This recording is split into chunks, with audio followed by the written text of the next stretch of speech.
I believe every single one of us has an emotional relationship with money. If you had to define your relationship with money, what kind of adjectives would you use?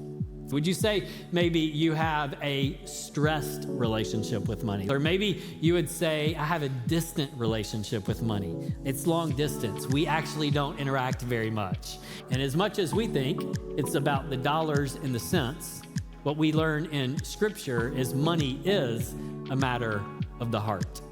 And it has the potential to shape our emotions, to shape our mind, to shape our will, to shape our relationships, to shape our decision, to shape our ability to follow Jesus where he wants us to go. And today, what I think it's important for us to understand is money, according to Jesus, is one of the primary threats to wholehearted devotion. Verse 19, Matthew chapter 6, do not store up for yourselves treasures on earth, where moths and vermin destroy and where thieves break in and steal, but store up for yourselves treasures in heaven, where moths and vermin do not destroy and where thieves do not break in and steal. For where your treasure is, there your heart will be also. He goes on to say, the eye is the lamp of the body. If your eyes are healthy, your whole body will be full of light. But if your eyes are unhealthy, your whole body will be full of darkness. If then the light within you is darkness, how great is that darkness? No one can serve two masters. Either he will hate the one and love the other, or you will be devoted to one and despise the other. You cannot serve both God and money. For where your treasure is, there your heart will be also, is that our heart follows our treasure and not the other way around. What Jesus is actually saying is what you treasure, what you give ultimate allegiance and value to, your heart will actually follow. To say if your treasure is things that can be stolen, things that can rot, things that can decay and be eaten away, then your heart is vulnerable to live in that same condition, to feel lost, to feel rotten, to feel decayed, to feel lifeless. And what you focus on outwardly shapes who you become inwardly.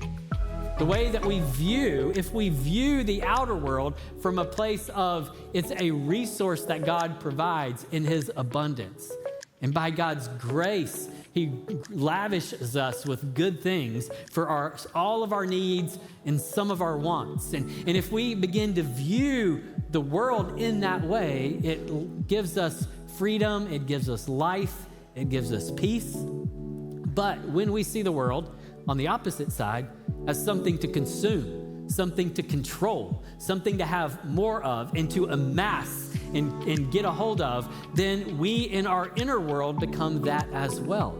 We become the word that we all hate, greedy.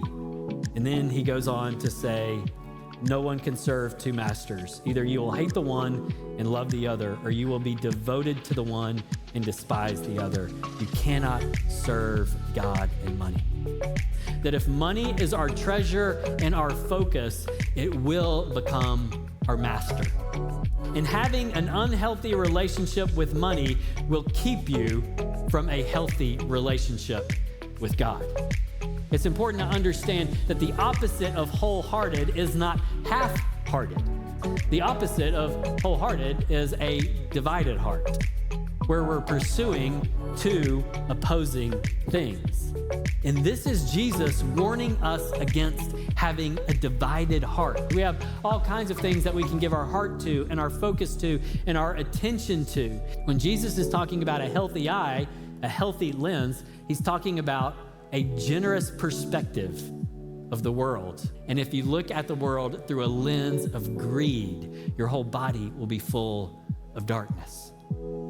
There's a lot of thinking these days, especially in our society, that money will buy happiness. And what social scientists have actually discovered is there is a relationship between money and happiness, but it's not directly related to how much you have.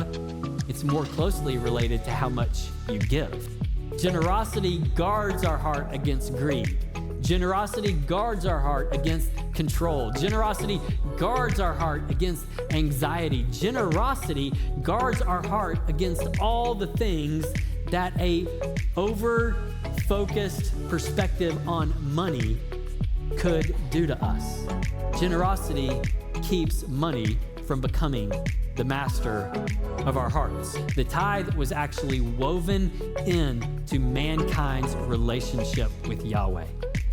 It was this rhythm from the very beginning. I will give you a portion of what you give me as an act of worship and an act of dependence and an act of trust. Tithing is where the heart begins to get conditioned towards generosity. The fruit of the Spirit comes alive in our lives when money is not our master. And the opposite is true. When money is our master, it stifles the fruit of the Spirit.